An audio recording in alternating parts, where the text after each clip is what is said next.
सभी को सुप्रभात। तो प्यारे बच्चों, आज के तासिका में हम अपने प्रथम सत्र परीक्षा की हिंदी प्रश्न पत्र का स्वरूप किस तरह रहेगा, आखिरकार प्रथम सत्र परीक्षा में हमारा प्रश्न पत्र कितने अंकों का रहेगा, इसके बारे में विस्तार से जानकारी प्राप्त करेंगे। तो देखिएगा, अपनी 8वीं कक्षा की जो प्रथम सत्र की परीक्षा है हिंदी विषय की, वह कुल मिलाकर 50 अंकों की होगी, जिसमें से 30 अंक हमें रिटर्न टेस्ट यानी लेखन कौशल के लिए रहेंगे। 30 अंकों की रिटर्न टेस्ट जिसकी पीडीएफ आपको मिल जाएगी, और 10 अंकों की ऑनलाइन टेस्ट, और 10 अंक आपका सेशन, होमवर्क, प्रोजेक्ट, और आपने जो वीडियोस भेजे हैं, आप सेशन में किस तरह का रिस्पांस देते हो, गृह कार्य समय पर किस तरह भेजते हो, इसके लिए 10 अंक विषय अध्यापक की तरफ रहेंगे, और 10 में से अंक ऑनलाइन टेस्ट के लिए, और 30 अंक आपके रिटर्न टेस्ट, कुल मिलाकर 50 अंक। और ठीक उसी तरह हिंदी और संस्कृत के 50-50, कुल मिलाकर 100 में से आपको अंक दिए जाएंगे। तो हम जान लेते हैं हमारे 8वीं कक्षा के प्रश्न पत्र का स्वरूप।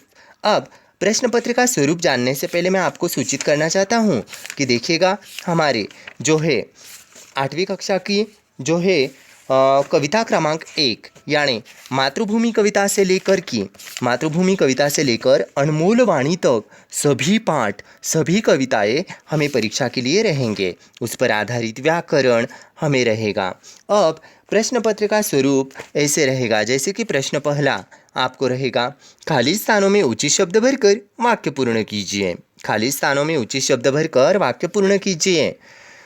और इसमें जैसे कि तरह तरह के वाक्य, बदला बदला सा डैश डैश हैं, मैं डॉक्टर राम कुमार वर्मा जी के प्रयाग स्टेशन स्थित डैश डैश की ओर पूरी रफ्तार से चला जा रहा था। अब खाली स्थानों में आपको उचित शब्द भरना है। बच्चे कभी डैश डैश में डाल देने वाले प्रश्न कर बैठते हैं। एक राजा था, उसके डैश डैश बेटियाँ थी, हे मातृभूमि तेरे चरणों में डैश डैश नवाऊं, आदि इसी तरह के अलग अलग प्रश्न आपको पूछे जाएंगे। जैसे कि आपको पूछा जाएगा प्रश्न, खाली स्थानों में उचित शब्द भरकर वाक्य पूर्ण कीजिए। डैश डैश के दाने लेकर चारों बहनें अपने अपने कमरे में लौट आई। डैश डैश के दाने लेकर चारों बहनें अपने अपने कमरे में लौट आई। बच्चे कभी कभी डैश डैश में डाल देने वाले प्रश्नों कर बैठते हैं।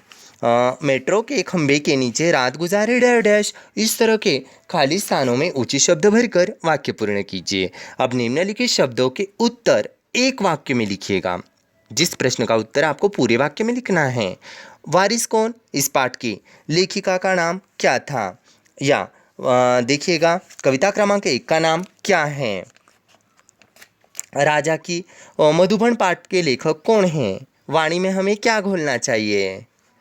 देखिएगा, पूर्ण विश्राम के लिए लेखक और श्रीमती जी कहाँ जाने वाले थे। लेखक और श्रीमती जी कहाँ जाने वाले थे।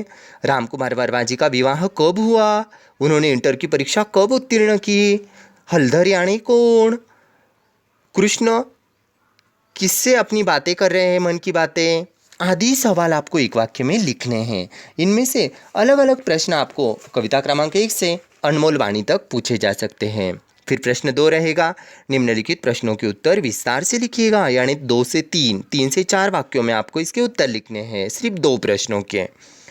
अब यहाँ पर आपको विस्तार से उसका स्पष्टीकरण भी देना आवश्यक है। फिर आपको एक प्रश्न 3 रहेगा, अनुच्छेद। अनुच्छेद पढ़ना है। अनुच्छेद पर पूछे गए अलग अलग प्रश्न आपको छुड़ाने हैं। अनुच्छेद पर आधारित अलग अलग प्रश्नों के उत्तर आपको ध्यान से लिखने हैं।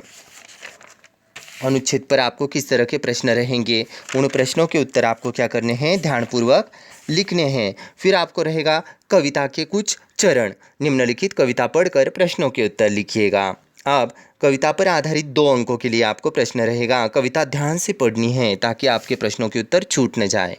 फिर रहेगा व्याकरण। व्याकरण में आपको विलोम शब्द लिखिए। विलोम यानी उल्टे अर्थ वाले, विपरीत अर्थ वाले शब्द, उल्टे अर्थ वाले, जैसे कि आना जाना, हंसना रोना, गांव शहर, जन्म मृत्यु, नियमित अनियमित, सुख दुख, शीतल उष्ण आदि। इनमें अलग अलग ऐसे प्रश्न हैं। निम्नलिखित शब्दों के पर्यायवाची, पर्याय यानी समान अर्थ वाले शब्द, जैसे माँ, माता, जल, पानी, सलील, तोय, घोड़ा, अश्व, पेड़, तरु, वृक्ष, समुद्र, सागर, जलधि, नदी सरिता तटीनी, प्यार स्नेह,